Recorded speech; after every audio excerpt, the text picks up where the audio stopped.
1857 का विद्रोह सिपाही, इसको सिपाही म्यूटिनी भी कहते हैं। ज़्यादातर सिपाही म्यूटिनी ये कहा गया ब्रिटिशर्स के तरफ से, फिर इसको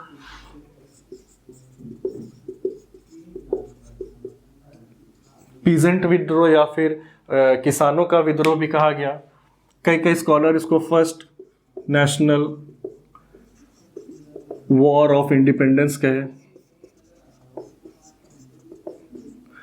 फर्स्ट वॉर ऑफ इंडिपेंडेंस कहे। तो अलग अलग राइटर का, इंडियन थिंकर्स, फॉरेन थिंकर्स का अलग अलग कहना है। सिपाही म्यूटिनी ज़्यादातर फॉरेन राइटर्स ही कहे।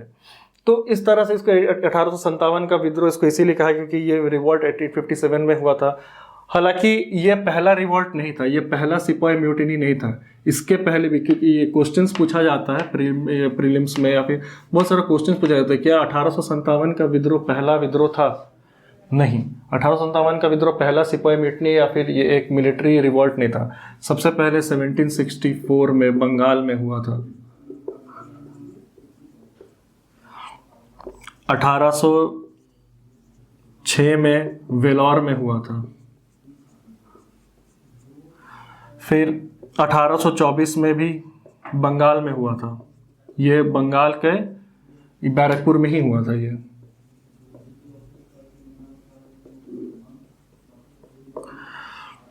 फिर 1857 मेरठ। कुछ कुछ क्वेश्चंस बता दे रहे हैं कि इससे से यहाँ से कैसे कैसे क्वेश्चंस आते हैं प्रीलिम्स में। फिर आगे जब पूरा क्लास को पढ़ाएंगे जिसमें थोड़ा आइडियोलॉजी का, उसका बेस का बात किया, तो उसमें मेंस के बारे में भी बताते चलेंगे कि इस तरह से क्वेश्चंस आता है। जैसे इसमें क्वेश्चन आ जाता है कि ये पहला सिपाही म्यूटनी या पहला सिपाही विद्रोह कौन सा हुआ था। इतने सारे ऑप्शन देते थे, ज़्यादातर लोग 1857 में टिक मार देते हैं, लेकिन नहीं। ऐसे तो ये वाला अनऑर्गेनाइज था। क्वेश्चन भी पढ़ लीजिएगा अच्छे से, उसमें क्वेश्चन पूछता है कि ऑर्गेनाइज था या अनऑर्गेनाइज था। ये अनऑर्गेनाइज था, लेकिन ऑर्गेनाइज्ड विद्रोह 1806 वेलोर में हुआ था। कारण बताएंगे आगे, सबका अलग अलग कारण था। तो एक यहाँ से कि ये क्वेश्चंस बनता है। दूसरा क्वेश्चन है कि ये बनता है कि 1857 रिवॉल्ट का शुरुआत, 1857 रिवॉल्ट का स्टार्ट कहाँ से हुआ था? ऑप्शंस दे देगा। बैरकपुर, जो मंगल पांडे का था। बी दे देगा मेरठ, सी दे देगा Delhi, D none of this. तो इसमें भी बच्चे बहुत कंफ्यूज हो जाते हैं कि सबसे पहले वो लोग बैरकपुर या फिर मंगल पांडे में टिक मारते हैं।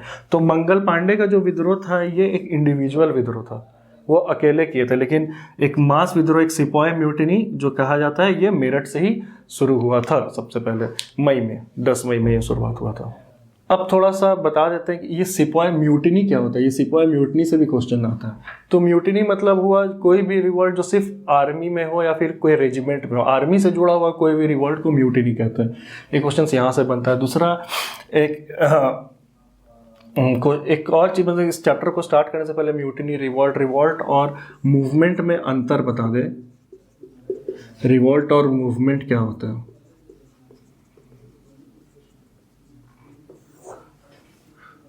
मूवमेंट का ही अगर बड़ा वर्जन देखा जाए, उसका अगर बड़ा रूप देखा जाए, वो रिवॉल्ट होता है। मूवमेंट छोटे स्तर पे होता है, छोटा मोटा स्ट्राइक हो गया।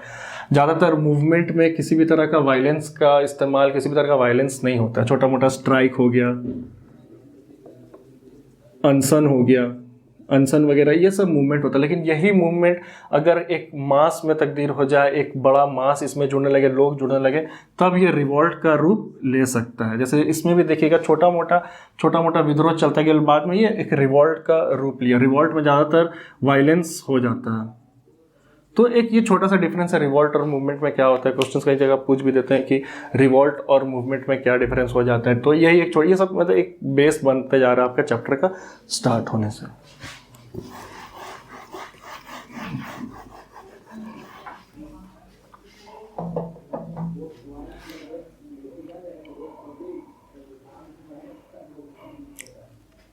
थोड़ा सा इसके पहले एक कुछ ये फैक्ट्स बता देते हैं स्टार्टिंग। वैसे तो पूरा बताने टाइम कुछ फैक्ट्स को हम बताते ही रहेंगे, लेकिन एक छोटा छोटा क्वेश्चंस जो शायद भूल जाते हैं, एक जगह नोट कर ले रहे हैं।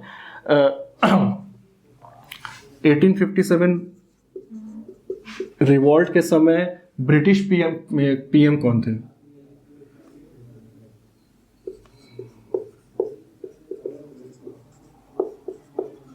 वो थे पाल्मस्टन।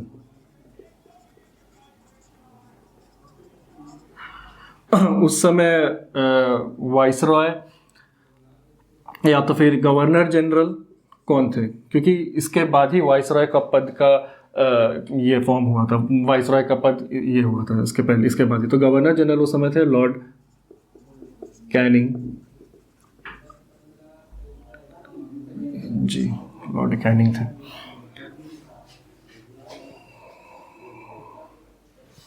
सिंबल क्या क्या यूज किया गया था, क्या सिंबल का क्या यूज किया गया था इसका?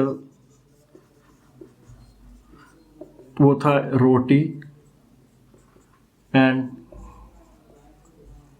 लोटस। तो ये सब कुछ फैक्ट्स है जिससे एक डायरेक्ट क्वेश्चन पूछ देता है कि उस समय ब्रिटिश पीएम कौन था 1857 रिवॉल्ट के समय, गवर्नर जनरल कौन था, उसका सिंबल क्या था। जैसे ये सब कुछ कुछ बेसिक चीज़ें, इसको आपको अगर देख लीजिए, क्योंकि ये सबसे डायरेक्ट क्वेश्चन पूछ देता है प्रीलिम्स वगैरह में।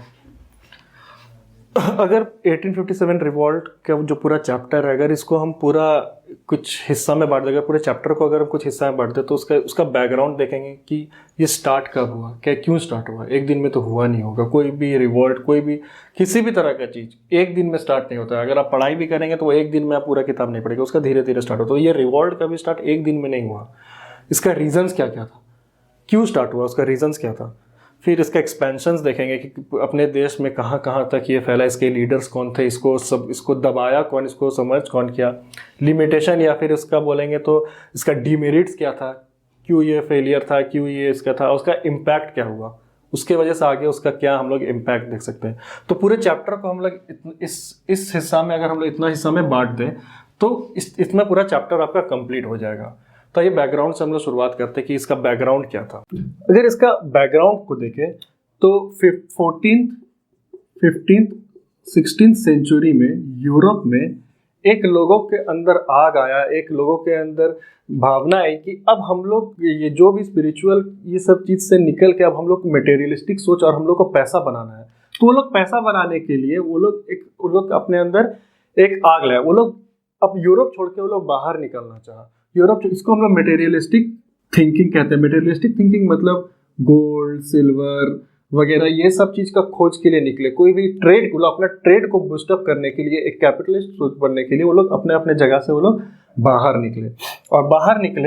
और वो लोग हर पॉसिबल जो ट्रेड था उसके लिए वो लोग निकल के बाहर हैं।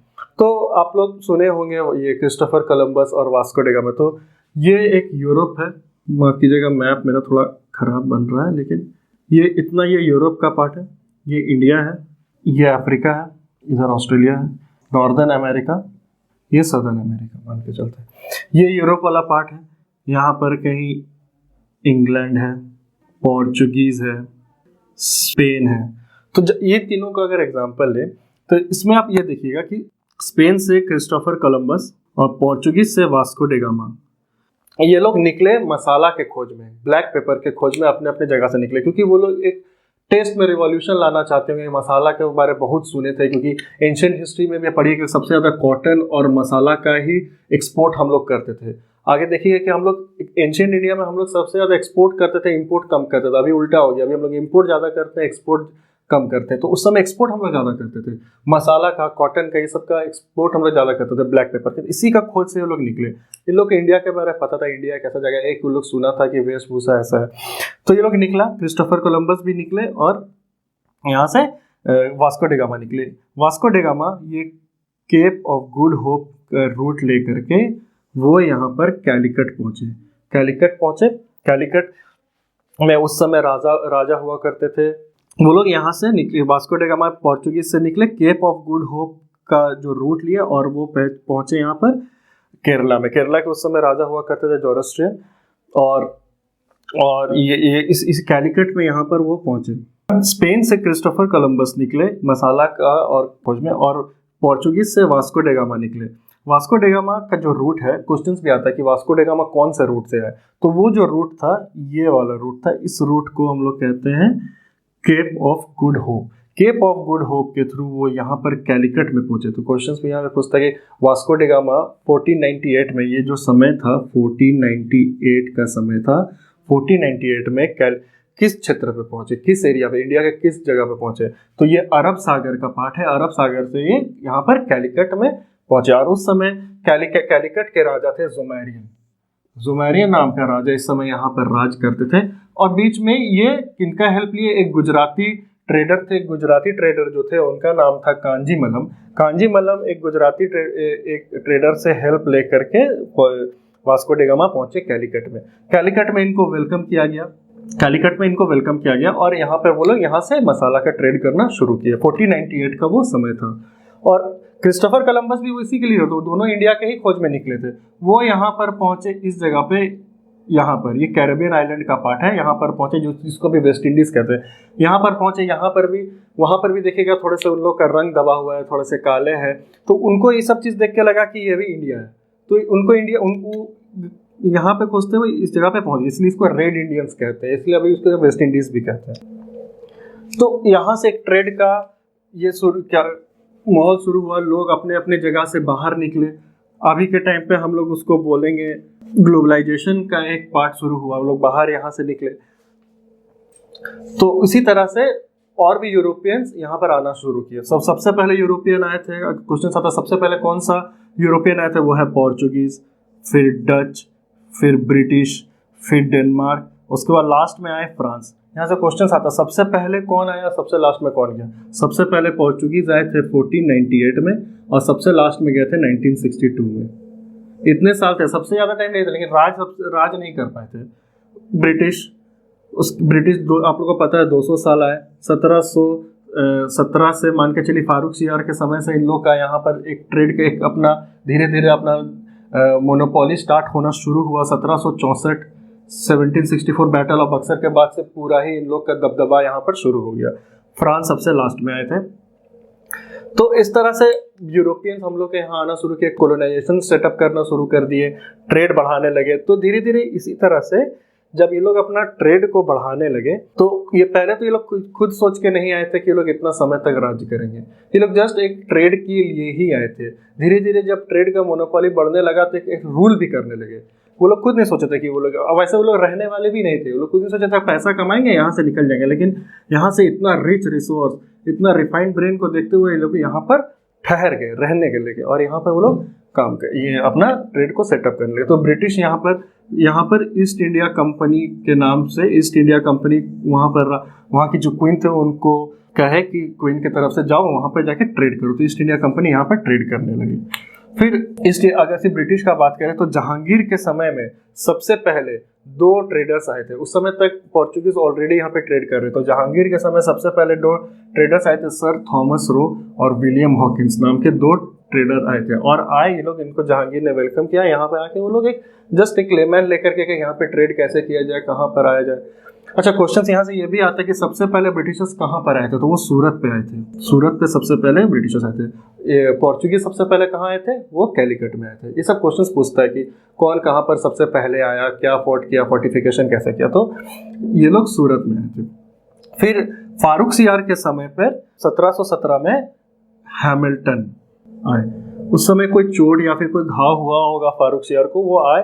फारूक सियार पे उन्होंने ट्रीटमेंट किया, उनका सर्जरी किया, वो ठीक कर दिया। फारूक सियार इससे इतना खुश हो गया, उसको रॉयल फरमान जारी कर दिया, एक दस्तक जारी कर दिया, जिसको मैग्ना कार्टा ऑफ इंडिया भी कहते हैं।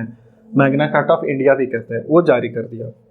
उसमें क्या हुआ कि उनको बंगाल में फ्री ट्रेड करने का एक हक मिल गया कि आप जाइए बंगाल के रीजन पे फ्री ट्रेड कीजिए। मुगल अपना क्षेत्र जहाँ जहाँ फैलाए थे वहाँ पे कहीं अपना नवाब को रखते थे। जैसे बंगाल में भी नवाब थे, मुर्शिद कुली खान जैसे ये लोग कोई नवाब थे। तो ये लोग यहाँ पर जाके बंगाल में फ्री ट्रेड करना शुरू कर दिए। हालांकि उसके तहत कहीं कुछ वॉर भी हुआ। जैसे उनका 1757 में बैटल ऑफ पलासे हुआ, इसमें फ्रांस वर्सेस इसमें हुआ फ्रांस वर्सेस ब्रिटिशर्स में हुआ, और फ्रांस का साथ दे रहे थे लोकल नवाब सब। ये वाला बैटल भी ब्रिटिशर्स जीत गए। उसके बाद 1760 में बैटल ऑफ वंडी वॉश हुआ, ये भी फ्रांस और ब्रिटिशर्स के बीच हुआ, ये वाला वॉर भी ब्रिटिश जीत गए। एक्चुअली ये लोग आर्मी तरफ से ज़्यादा स्ट्रॉन्ग नहीं थे, ये लोग एडमिनिस्ट्रेटिव बहुत इन लोग का स्ट्रॉन्ग था ब्रिटिशर्स का, इसीलिए ये लोग सबसे ज़्यादा टाइम अच्छा से ऑर्गेनाइज्ड वे में ये लोग रोल किया, पूरा इंडिया में लोग अपना जगह को फैलाया। वही आगे हम लोग देखेंगे ये लोग का क्या मोनोपोली, कैसा पॉलिसी रहता था जिसके तरह ये लोग अपने एरिया को एक्सपेंड करता था। तो बैटल ऑफ वंडी वॉश में ये लोग ब्रिटिशर्स ने फ्रांस को हरा दिया, और उस समय से फ्रांस का इंडिया में मोनोपोली खत्म हो गया। एक छोटा सा जगह है पोर्चुगीज, वहीं पर वो लोग पौंडीचेरी, वहीं पर वो लोग अपना राज्य करने लगे, छोटा सा जगह पे वो लोग अपना ट्रेड करने लगे, वहीं से अपना वो लोग ट्रेड को अच्छा किया। हालांकि फ्रांस भी ब्रिटिशर्स के नाक में दम कर दिए थे, लेकिन ये वो जीत गए। और बैटल ऑफ बक्सर जो 1764 में हुआ था, इसके बाद से तो पूरी मोनोपोली ही चलने लगा, पूरा ये लोग अपना हक जमान इंडिया में। बैटल ऑफ बक्सर वो जीत गए, उसमें कई रियासत जैसे अवध, बंगाल, जैसे कई रियासत के साथ ब्रिटेन का युद्ध हुआ था। ब्रिटेन को भी कई सारे रजवाड़े जो है, कई सारे जो किंगडम्स है, रूलिंग क्लास है, वो लोग साथ दिया था। आगे भी देखेगा वही लोग पूरा उसका साथ देने ही लगा, जैसे होलकर लोग,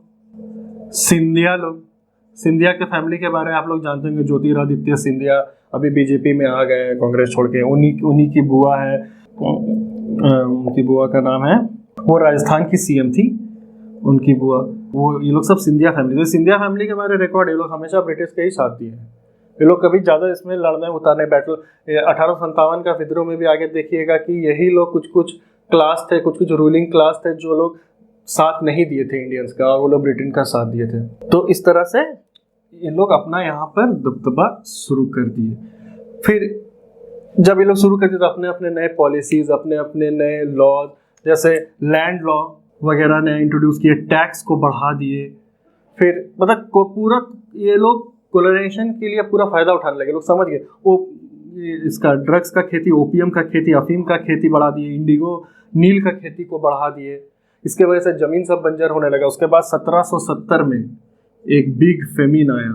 फेमिन मतलब अकाल पड़ा बंगाल में, और ये अकाल पड़ने के बावजूद भी, उसके बाद भी लोग टैक्स में कोई कमी नहीं की। तो कहीं ना कहीं ये सब रीजंस अंदर ही अंदर लोगों में बढ़ता रहा कि एक क्रोध आता रहा कि ये लोग तो आया था ट्रेड करने, हम लोग को परेशान किया हुआ है, हम लोग इस चीज़ को सफ़र कर रहे हैं। तो इस तरह से इसका बैकग्राउंड का यही कहना है कि ये लोग एक दिन में हुआ नहीं, जैसे फॉरेन राइटर्स कहते हैं कि एक दिन में हुआ नहीं, कोई छोटा सा किस्सा की वजह से वो ये विद्रोह नहीं हुआ। ये लोग 100 साल से 1857 में 1857 में रिवॉल्ट हुआ था, 1764 में ये लोग पूरी अपना ऑर्गेनाइज्ड कोलोनाइजेशन शुरू कर दिए। तकरीबन 90 साल तक ये लोग परेशान हुआ है, ये लोग इस चीज़ को सफ़र किया है, तभी जा करके एक समय यहाँ पर फूटा। आप लोग के यहाँ भी देखिएगा, कोई भी एक ग्रुप हो, कोई 10 लड़का का ग्रुप, उसमें एक लड़का जो रहेगा बहुत शांत रहेगा, चुप रहेगा, उसको कोई ना कोई परेशान करते ही रहेगा।